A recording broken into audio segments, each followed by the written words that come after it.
The smell hit me first, a thick, cloying sweetness like overripe fruit left to rot in the sun.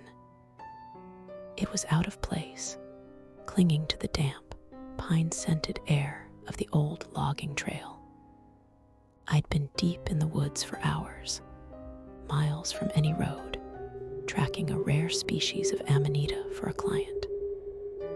The isolation was usually a comfort, a familiar silence broken only by birdsong and the rustle of unseen creatures.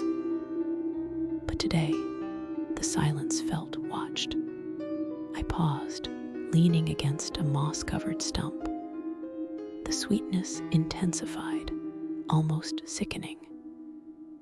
My eyes scanned the dense undergrowth, searching for the source. Nothing, just the usual ferns and shadowed hollows. Then, a flicker of movement at the edge of my vision. It was small, no taller than my knee, and cloaked in what looked like patched, dark earth. It moved with a disturbing fluidity, a slithering grace that wasn't animalistic, but something else entirely. It wasn't walking, it was asterisk flowing through the ferns, a stain of darkness against the greens and browns. My gut clenched. This was no deer, no fox. It stopped, and for the first time, I saw its face. Or rather, the absence of one.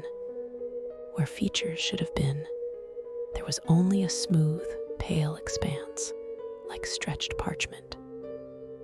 Yet, I felt an undeniable sense of being observed. 2 pinpricks of light, impossibly dark and deep, seemed to bore into me from that featureless surface. Panic began to bloom in my chest, cold and sharp. I fumbled for the hunting knife strapped to my thigh, the familiar weight doing little to soothe my rising fear. The creature remained still, a grotesque idol in the dappled sunlight. The cloying sweetness seemed to emanate from it, a miasma of decay, and something far more ancient and wrong. Then it tilted its head, a movement that felt impossibly slow, yet carried an unnerving sense of purpose. A low sound, like pebbles grinding together, emanated from its vicinity. It wasn't a vocalization, but a distortion of sound itself, as if the air around it was weeping. The trees seemed to lean in, their shadows deepening. I backed away slowly, my heart hammering against my ribs. The creature made no move to follow, yet I felt its attention was a tangible weight pressing down on me. I stumbled, catching myself on a rough barked oak. When I looked back, it was gone, vanished, but the sickly sweet smell lingered, a phantom presence in the air.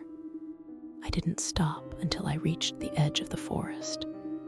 The familiar sight of my beat-up struck a beacon of sanity. I scrambled inside, locking the doors, my hands shaking. I drove without looking back, the image of that featureless face and the sound of grinding stones burned into my mind. I've faced bears, mountain lions, and the sheer, unforgiving indifference of the wilderness. But I've never felt true terror until today. Whatever that thing was, it wasn't of this world, and its silent, sweet-smelling presence had left a mark on my soul that will never fade. Hello, seekers of the strange. I am Aqeela, and you've stumbled upon the Aqeela Files.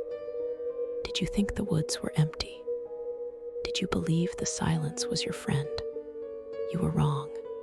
That sweetness in the air, its allure, that featureless face, it watches. and it waits. If you hear grinding stones, if you smell rot where there should be life, you are not alone. Run. But know this, some things once seen are never truly gone. They linger like a scent, like a shadow. Subscribe if you dare, and let's explore the darkness together.